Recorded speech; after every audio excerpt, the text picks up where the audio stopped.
Hi అండి. నమస్తే. ఎలా ఉన్నారు? బాగున్నారా? నేనండి మీ ఇండియన్ తెలుగమ్మాయిని. చూడండి వాక్కాయలు ఎన్నున్నాయో మా పొలంలో మా చెట్లుని కాసినాయండి. ఇవి చాలా సార్లు కోసుకొచ్చారు.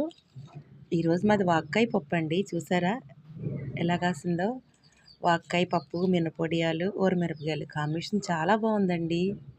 చూడండి గుత్తులు గుత్తులుగా చాలా బాగున్నాయి. చాలా పుల్లగా ఉన్నాయండి. చేపల కర్రీలో కూడా చింతపండు బదులు ఇవేసుకోండి వాక్కాయలు. రైతు ఫ్యామిలీలో ఉంటే హెల్తీగా, ఫ్రెష్‌గా, చక్కగా మనం పండించుకున్నయి మనం తినొచ్చు కదండీ! ఇట్లా మీలో ఎంతమందికి ఇష్టం? చూడండి. వచ్చేయండి ఫ్రెండ్స్ మీకు కూడా వాక్కాయలు ఇచ్చేస్తాను.